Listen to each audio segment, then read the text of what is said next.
So you made a fair share of cutting boards and bird boxes and you're ready to move up in the world of woodworking. In this video, I'm going to show you 5 tools that I would recommend you have as a intermediate woodworker. So I would consider myself kind of an intermediate woodworker with the type of tools that I have. I certainly don't have the most expensive or the most amount of tools, but I still think I built some pretty cool stuff with what I have. And I think with woodworking, a lot of time it's making do with the tools that you have.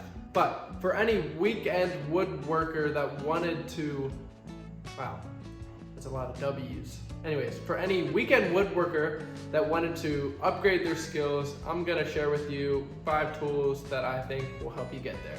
So, the first tool that I would recommend is going to be a bandsaw, and not necessarily this one in particular, but just the bandsaw in general. Now this tool would be an upgrade from something like a jigsaw, and let me tell you, it is well worth it. I honestly can't believe how long I went as a woodworker without getting one of these bandsaws. Bandsaws are great tools to help you resaw lumber, to make them thinner, or even to make book matches. And this is definitely great if you're going to be making a bunch of boxes or just smaller projects in general. Now this may be a little bit obvious, but you can also cut curves with this blade on the bandsaw. Now this would definitely be a time saver if you're into making charcuterie boards that kind of have a curved and crazy looking handle. There are also so many different jigs you can make for a tool like this. Maybe not this one in general because it is kind of small and it's definitely not the most accurate. But you can do like bow tie jigs and circle jigs, just to name a few.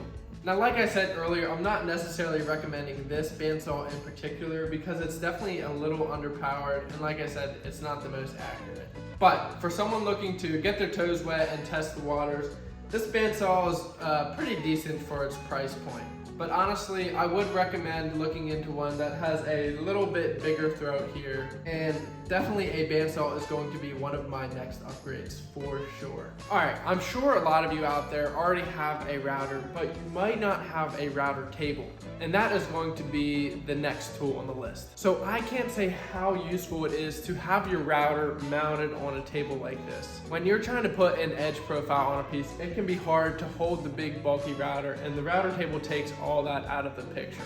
You can run the stock right along the fence or even right along the bearing of the bit, and it's just so nice, I'm going to be honest. I honestly have to say, when I use this router, it's in the table at least 75% of the time.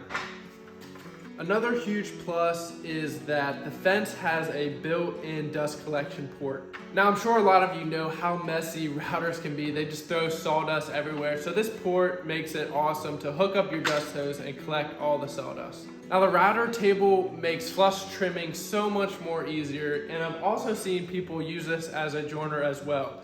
All you have to do is put a straight bit in there and you can run a board right across the bit like a joiner. This kit in particular also has this little fold down guard, so if you're a little worried that your fingers might come a little close to the bit, you have that to protect you. Now I've had this router and table for about 2 years now. They actually came together in a kit and they're honestly pretty nice. I got this kit in particular at a pretty reasonable price point, but I know there's a different combination of so many different routers and so many different tables that you really can't go wrong. So yeah, I will have a link down to this table and router in the description below.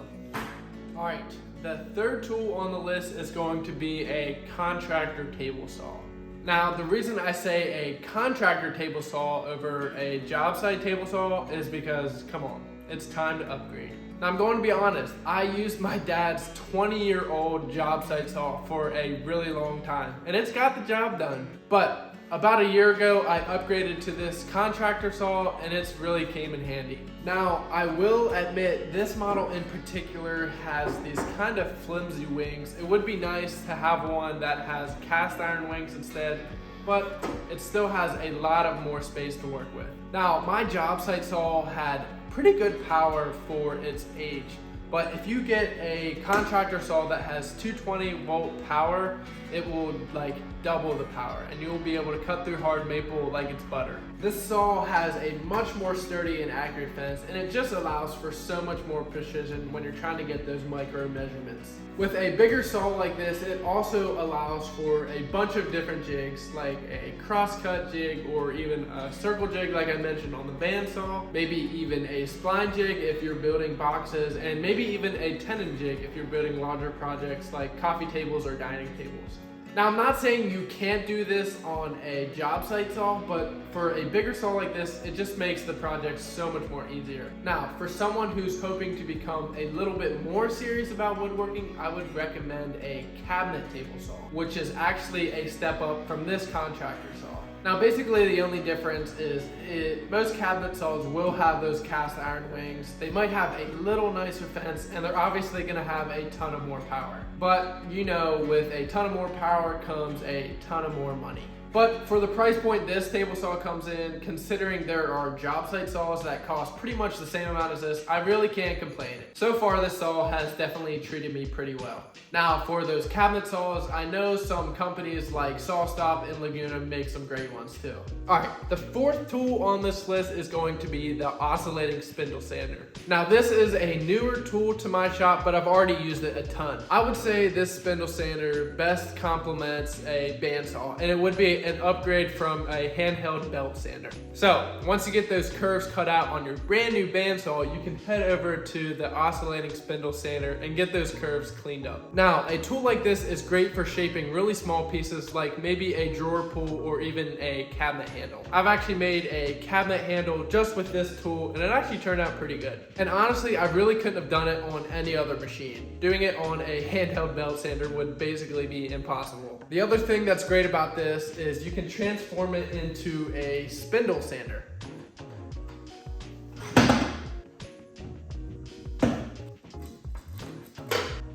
So these spindle sanders are great for like cleaning up the edges on a charcuterie boards or really tight corners where you're not gonna be able to fit in with any other sander. So this model in particular does not have a dust collection port, which kind of is a pain because let me tell you, this thing throws some dust out. So whenever I'm using it, I definitely try to wear a mask because it throws out really micro particles that I don't wanna be breathing in. I know a lot of different companies that make these really make pretty similar models, so I feel like you really can't go wrong with either one that you choose. Other than that, I would definitely recommend this tool. All right, before I get into the last tool, I want to go over a couple honorable mentions. So my first honorable mention would be the jointer. And I do have an old jointer, but I really don't use it that much because it honestly does worse than it does good. And that's solely on the fact that it's really old and all the blades are dull, and I really just don't feel like fixing it up. And the reason that it doesn't make this list is because there are a lot of ways and a lot of different jigs that you can use with many different tools that can do the same thing a jointer can. The other honorable mention is going to be a track saw. Now, don't get me wrong, this is definitely a tool that does come in handy, but again, you can just make a jig with a circular saw that will probably come in at about a quarter of the price. All right, I know this one might be a little controversial, but the fifth and final tool on this list is going to be a drum sander. If you do any projects in bulk, the drum sander is definitely a tool you want to look into. This tool saves a lot of time if you're going to be making a bunch of like cutting boards or larger panels,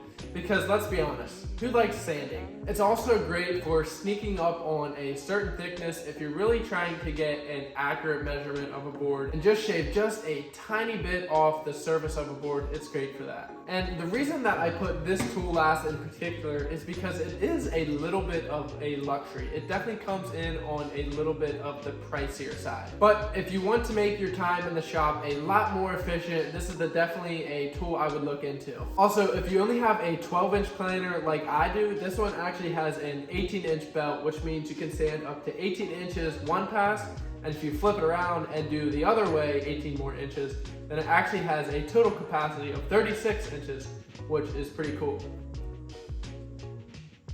All right, that pretty much wraps up this video. If you think there are any tools that I missed, please let me know down below. And if you think this list is completely wrong, please also let me know down below because it helps the video. Anyways, thanks for watching, and I'll see you in the next video. Peace.